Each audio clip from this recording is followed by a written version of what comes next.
जय शिव शंकर। आज हम सुनेंगे सोमवती अमावस्या व्रत कथा।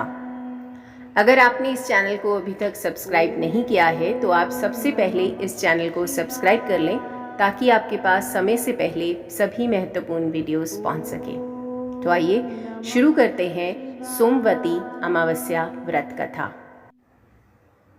एक गरीब ब्राह्मण परिवार था।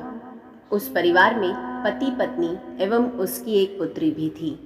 उनकी पुत्री समय के गुजरने के साथ साथ धीरे धीरे बड़ी होने लगी। उस पुत्री में बढ़ती उम्र के साथ सभी स्त्रियोचित सगुनों का विकास हो रहा था।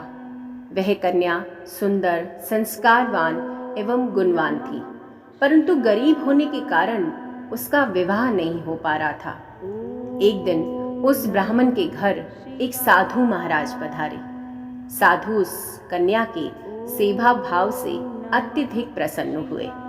कन्या को लंबी आयु का आशीर्वाद देते हुए साधु ने कहा कि इस कन्या के हाथ में विवाह योग्य रेखा नहीं है। तब ब्राह्मण दंपत्ति ने साधु से इसका उपाय पूछा। कन्या ऐसा क्या करे कि उसके हाथ में विवाह योग बन जाए। साधु महाराज ने कुछ देर विचार करने के पश्चात अपनी अंतर्दृष्टि में ध्यान करके बताया कि कुछ ही दूरी पर एक गांव में सोना नाम की एक धोबिन महिला अपने बेटे और बहू के साथ रहती है, जो बहुत ही आचार विचार एवं संस्कार संपन्न तथा पति परायण है। यदि यह सुकन्या उस धोबिन की सेवा करे और वह महिला इसकी शादी में अपने मांग का सिंदूर लगा दे तथा उसके बाद इस कन्या का विवाह हो जाए तो इस कन्या का वैधव्य योग मिट सकता है। साधु ने यह भी बताया कि वह महिला कहीं बाहर आती जाती नहीं है। यह बात सुनकर ब्राह्मणी ने अपनी बेटी से धोबिन की सेवा करने का प्रस्ताव रखा।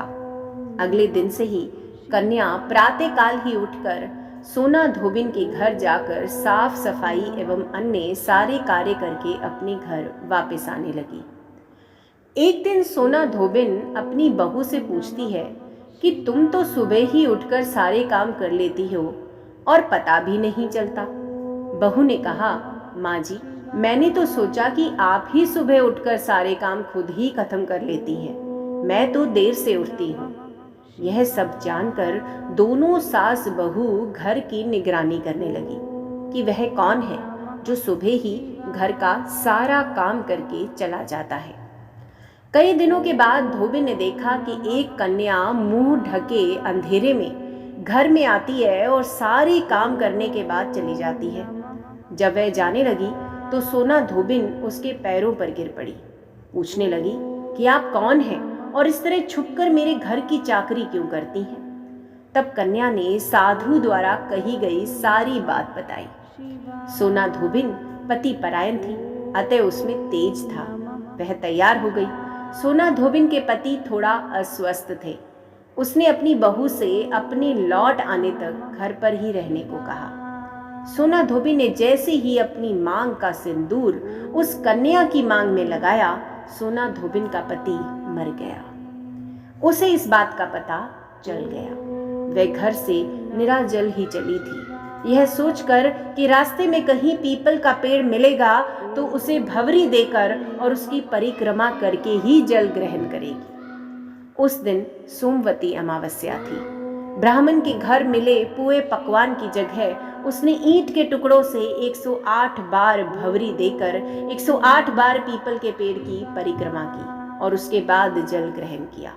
ऐसा करते ही उसके पति के मृत शरीर में वापस जान आ गई। धोबी का पति फिर से जीवित हो उठा। भगवान आप सभी की मनोकामनाएं पूर्ण करें और आप और सभी कथा सुनने वालों को हमेशा वंश वृद्धि दे। जय शिव शंकर।